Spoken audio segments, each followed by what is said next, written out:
Hey, this is Don Walters coming to you from theclinicaltrialsguru.com. How are you?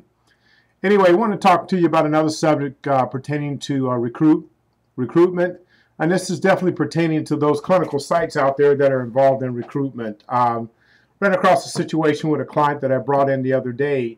And this client was telling me how that the house that she is staying at now, the caregiver is completely against research.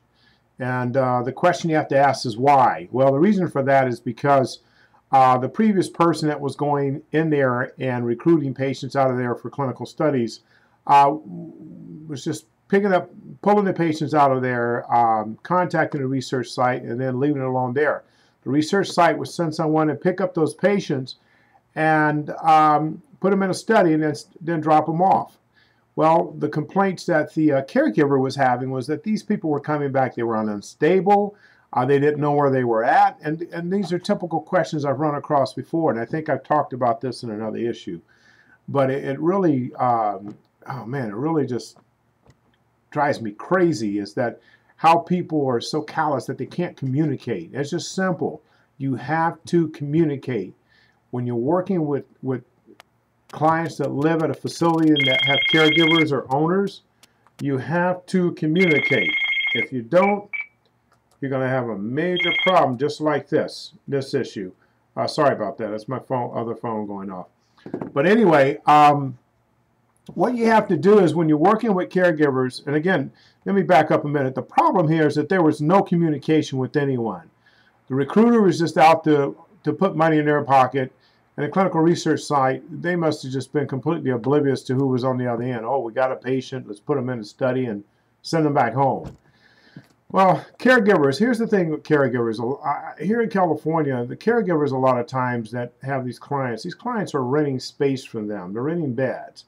So they can lose money if you're not careful in how you're conducting this whole thing. And plus that too, it makes a mess for their house doctor or whoever the doctors is caring for these clients when they come in, because they don't know what went on. They don't know what medications they've been on, or have they been stabilized, not stabilized, especially if they come back and they're not stable, at least by the terms of the caregiver.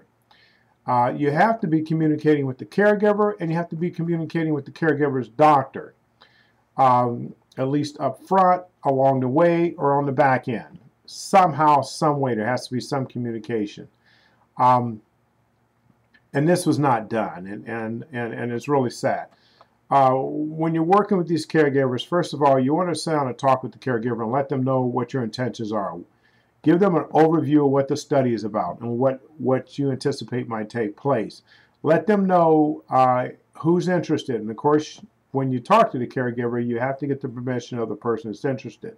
And what I do, if that person says, well, I don't want my caregiver to know, then that's a red flag for me. And a lot of times I go away from them. Unless they got a really strong, legitimate reason why they don't want them to know, I back away. I said, look, if I can't talk to your caregiver, then you may want to call somebody else, because I don't want any problems, and I don't want to create any problems for them or for you. Now, the other thing too, you want to look at how the doctor's involved. If that doctor is heavily involved with that patient, then you may want to send that doctor a message to let them know. And just kind of, again, give them a quick overview if you have to. If not, if you only need to deal with the caregiver, then deal with the caregiver. But keep them informed and keep them what's going on. But always get the patient's permission to talk to them. Always, at all times. Once they're in a study, talk to the site and tell them, say, hey, look, we have this caregiver. If you guys can put that caregiver's name on the consent form someplace, or have that patient give you a note that it's okay to talk to this person, to let them know what's going on, because they're going to need to know when this person's coming back. Are they coming back with any medication? And they sometimes can relay that to the doctor, because a lot of times the good facilities out there have excellent relationships with the doctors. Now, you want to make sure that, again, you're communicating with the caregivers. By doing so, you cut down a lot of problems. And what you're doing, see, here's the key thing. There's two ways to approach this. You can either build a relationship or you can destroy a relationship. Now, in this case, this recruiter destroyed a relationship, not just for themselves, but for anyone else following behind going to that facility in order to talk to them about research. It's going to be an uphill climb. Very difficult situation to walk into. So again, communication will build relationships. If you're afraid to communicate, then you shouldn't be doing this at all.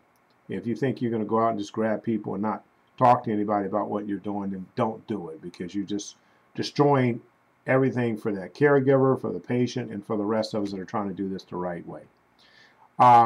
If the doctor needs to be talked with, consult the doctor. The doctor can give you insight on what they know about this patient.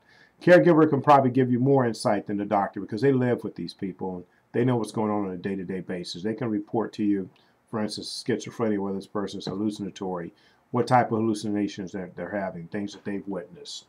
Whether they sit around all day and watch TV and drink coffee. The doctor may not know that.